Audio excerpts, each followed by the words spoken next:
Gold price chart surging on screen. Breaking news. Ticker running. Listen carefully. Iran just announced something that sent shockwaves through every military briefing room in Washington. They claimed 220 American soldiers were killed in a single day. The Pentagon went quiet. The White House scrambled. And while politicians were still figuring out what to say on camera, gold silently crossed its all-time high. No announcement, no warning. Just a clean breakout, as if the market already knew something the rest of the world was still processing. And if you are watching this right now, whether you are in New York, London, Berlin, or Paris, you need to understand what is happening beneath the surface. Because this is not just a military story. This is a money story. And the people who understand this connection between war, fear, and gold, they are quietly positioning themselves while everyone else is glued to the headlines in confusion. So stay with me, because in the next few minutes, everything is going to make sense.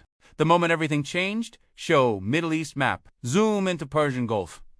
Show Strait of Hormuz. Let me paint the picture for you. It is a normal Tuesday morning in the financial capitals of the world. Traders in London are sipping their morning coffee.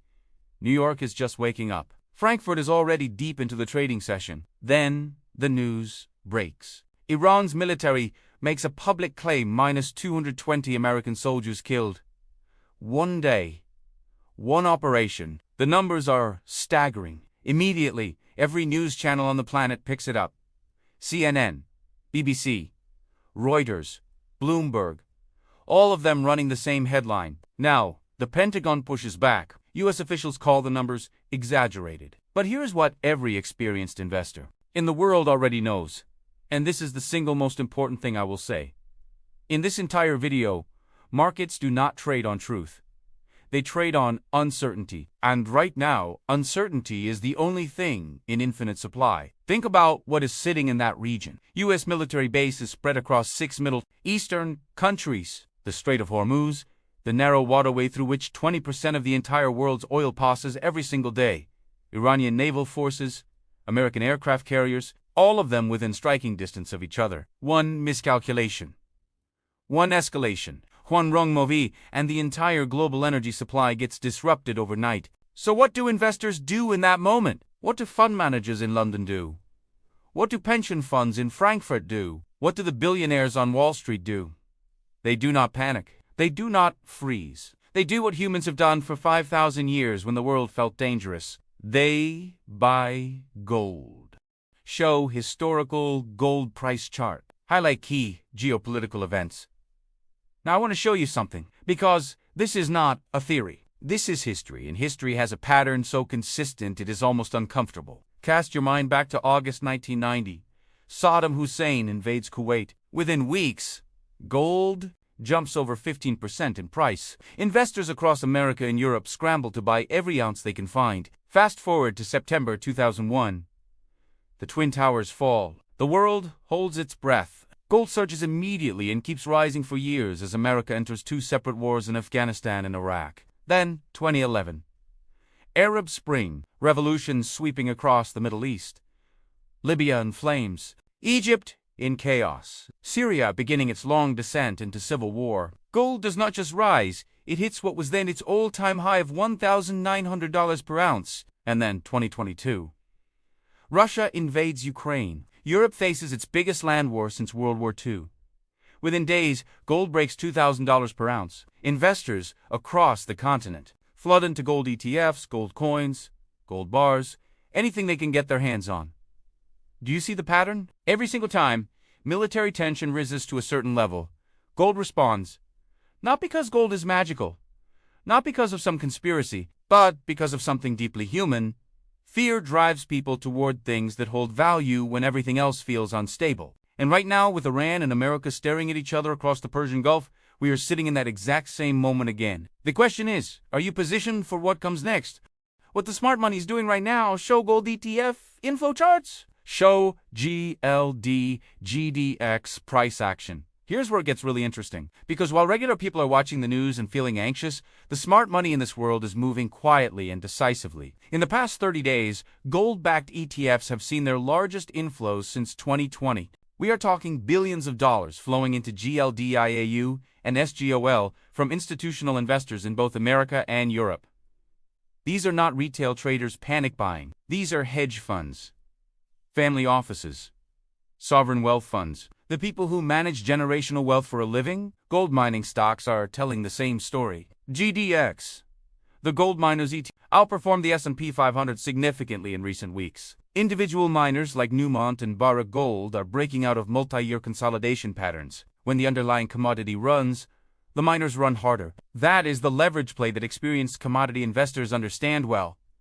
And physical gold? Dealers across the United States and Europe are reporting waiting lists. The U.S. Mint is struggling to keep up with demand for American Eagle gold coins. In Germany, which has one of the strongest gold buying cultures in the entire world, retail demand has spiked 2 levels. Not seen since the early days of COVID. The signal is clear. The people with the most information and the most experience are buying gold right now, and they're doing it with conviction. But here's the question you are probably asking yourself. Is it Olachi? Has the train already left the station? And my honest answer, based on where we are in this geopolitical cycle, is no. Eri is why. What happens next? 3 scenarios. Show scenario breakdown on screen. 3 paths forward. When you look at the Iran and US situation, there are really 3 ways this plays out. And in each scenario, gold has a clear role to play. Scenario 1. Tensions cool down. Diplomats get involved. Back-channel negotiations happen. Iran walks back its statements. America does not escalate militarily. In this scenario, gold pulls back slightly from its highs. Maybe 3 to 5% correction. But here's the thing, gold was already in a bull market before this Iran situation. The fundamentals were already strong. So even in the best case scenario, gold simply consolidates before its next leg higher. You do not lose. You just wait. Scenario 2. Tensions stay elevated. No major military action, but no resolution either. Both sides continue posturing. Sanctions tighten. Oil supply routes stay under pressure. This is actually the most likely scenario based on historical precedent. And in this environment, gold is the perfect asset. It does not need a war to go higher. It just needs uncertainty to remain. And uncertainty is something both Washington and Tehran are very good at providing. Scenario 3.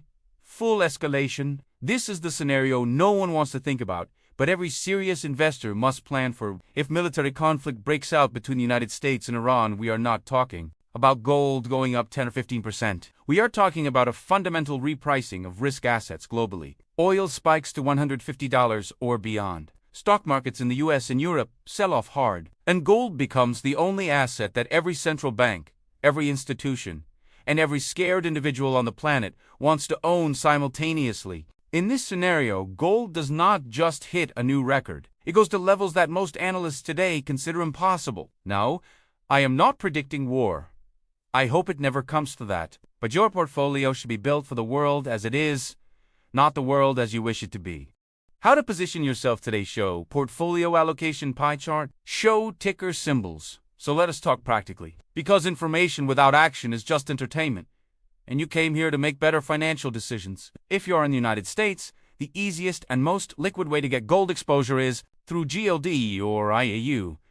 These are gold-backed ETFs that track the price of physical gold. You can buy them through any brokerage account, Fidelity, Charles Schwab, Robinhood in seconds. If you want leverage to gold prices, look at GDX4 Senior Miners or GDXJ4 Junior Miners. More risk, but significantly more upside when gold runs. If you are in Europe, you have excellent options through Xetra Gold in Germany, WisdomTree, Physical Gold on the London Stock Exchange, and similar products across Europe. Many European investors also prefer physical gold directly. Coins and small bars purchased through reputable dealers, which is a perfectly valid long-term strategy. For physical gold buyers in both regions, please stick to government-minted coins. American Eagles, Canadian Maple Leafs, British Britannias, Austrian. These carry the highest liquidity and the lowest premium over spot price. One final thought on position sizing. Gold should not be your entire portfolio, but having 10 to 20% of your investment portfolio in gold during periods of elevated geopolitical risk. That is not speculation. That is prudent risk management. That is what the world's most sophisticated investors have done for generations. Closing anchor on camera directly. Here's the truth about gold that Wall Street does not always want to tell you. Gold does not make you rich overnight. It does not go up every single day. But when the world gets scary, when governments make threats, when armies move, when headlines shake your confidence in everything, gold is the asset that quietly holds its ground while everything else trembles. Iran's threats, Pentagon's silence. Record gold prices. These are not three separate stories. They are one story. And now you understand it. If this video gave you clarity, share it with someone who needs to hear it. And if you want a deeper breakdown of exactly which gold stocks and ETFs I am watching right now, that video is coming next week. Stay smart, stay positioned, and I will see you in the next one.